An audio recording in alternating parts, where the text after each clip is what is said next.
Hello, and once again, we are live. So, welcome if you're listening to us on our podcast at the Modern Mystery School, or you might be watching us on our YouTube channel.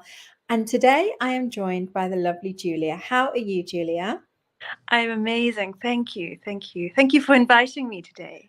Well, I am very excited because I've been busily learning about people's, the driving point behind why they attended Healers Academy, because we're all from such different backgrounds, different cultures, different countries. What drives people to go to Healers Academy? And then I really want to know the real inside story of what really happens over those 5 days from your perspective, of course, your own experience. Would you be willing to share? Of course. Of course. I have to admit my story is a little bit eccentric because Oh, love it. a little bit odd. I was at a point in my life where um things had been getting heavy in a relationship, but also in my work as an artist and in the film industry. Things were just getting really dreary. And my sister sent me an email saying, I'm sending you to Hogwarts to get a wand. I mean, literally. I love it. I know I your sister. That makes it in the air, she exactly, and I literally thought she was kidding, but she said, "I'm flying you over." So I flew from South Africa to the States, and I thought I was. I mean, I had absolutely no idea. All I know is that she decided I was going to go to Hogwarts, and I thought, well, I needed, I needed something. I needed some magic. I had absolutely no idea the prerequisite classes. I sort of got a little inkling, but I was still thought I was literally, I don't know, I was in Alice in Wonderland. It was a little bit eccentric, as I said. And so I sort of fell down that rabbit hole in Healers Academy. And I mean, where life had become super dreary and sad and just heavy, this experience was like a return to magic. Genuinely, it was a return to magic. And I mean, the whole experience for me was enchanted. It was magical. And then I genuinely, much to my surprise, I actually got a wand, which was a profound experience. It felt like I had no idea there was something missing inside of me, and that it felt like I'd come home. Who knew? We think these wands and magical stories are literally a thing of fairy tales, and yet you receive this holy tool, and it's amazing.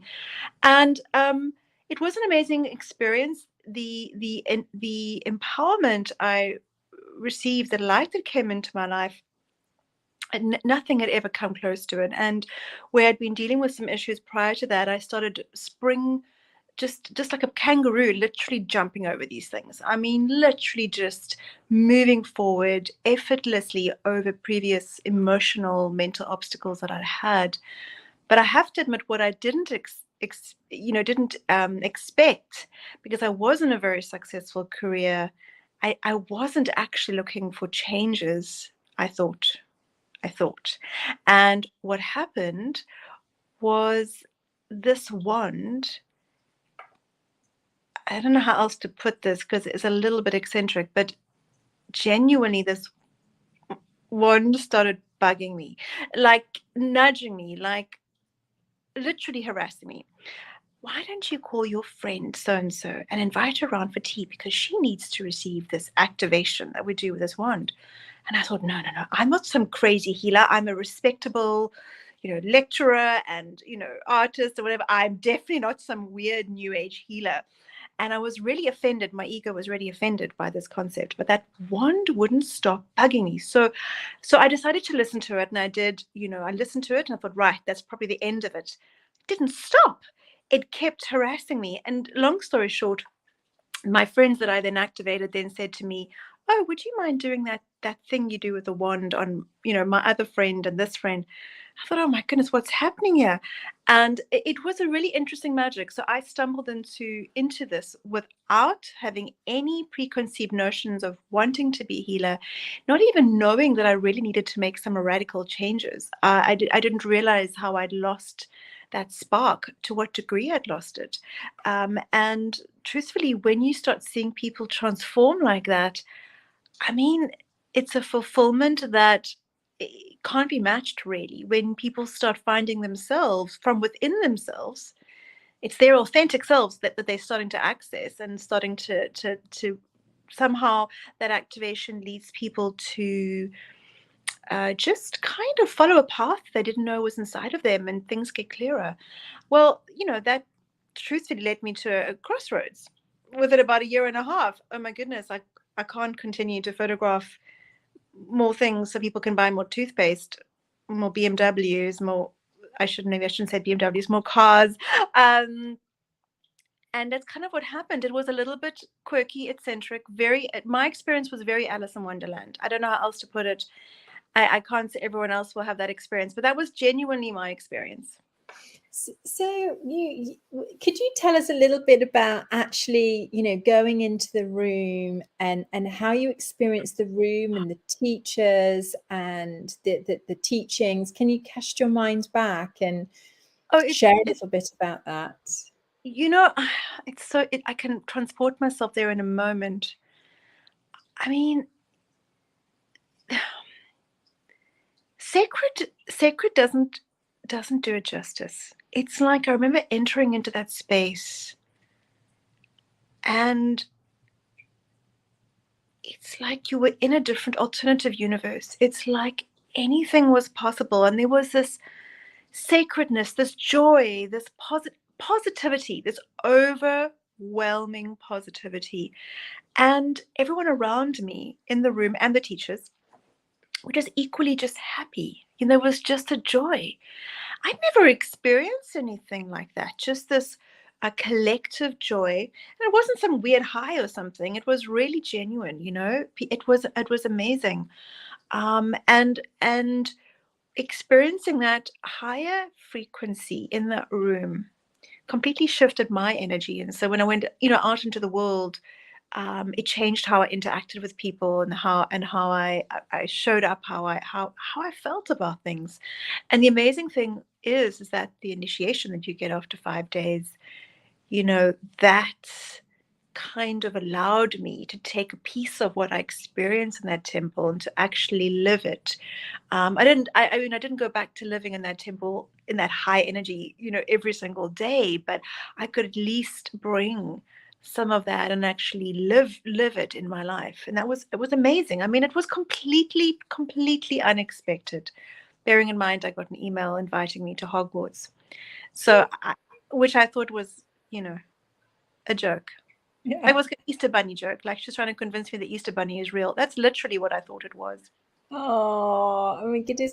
Now, did you find, we've only got a few moments left, but did you find any part of it hard? I mean, did you find that it stretched you in any way, or? So I'd never considered being a healer and working with my hands, other than, being an artist and a sculptor and a photographer. I'd obviously worked with my hands, but it was kind of crazy because people were showing you how to sort of sense energy in people's aura. And I was like, I remember thinking, I'm not going to be able to do that, obviously, but okay, I'll just do the motions. I don't know what it was about that temple, but suddenly I could perceive things. And then I suddenly realized I can perceive things I didn't realize I was capable of. And then I realized, oh my goodness, there's a lot more that I can perceive. So I think what was hard was my mind thinking I couldn't do it. And then it was completely insane how I could. And then it was even more insane how much more I could know about someone. All of a sudden, I knew things about people, had access to them, and I could share things with people. And they were so grateful for what I shared. And I was like, never in my life have I had that, skill. So it was very humbling, awesome, really, like in awe, like, wow, how did that happen? That was the main thing, was that was the hardest thing. And it really lasted, I don't know, an hour. I mean, I don't know, 10 minutes, I'm not sure. But it wasn't like, you know. That's amazing. Thank you so much for sharing your personal experience and giving us an insight. Thank you so much. And I know that's going to be an inspiration for lots of people out there thinking about, you know, whether they can, you know, they can't, oh, can they do it or can't they do it? And, you know, just do it, you know, so. Yeah, just, it's crazy. Just do it. I literally just do it. I don't know anyone. I don't know one person who I've sent from whether they are a systems architect in IT to a CEO to, you know, a mom of many. I don't. No one has not been able to do it. It's completely. Thank you so much. Thank you. Thank And you. thank you so much, everyone, for joining us. And we'll see you all again soon. Thank you for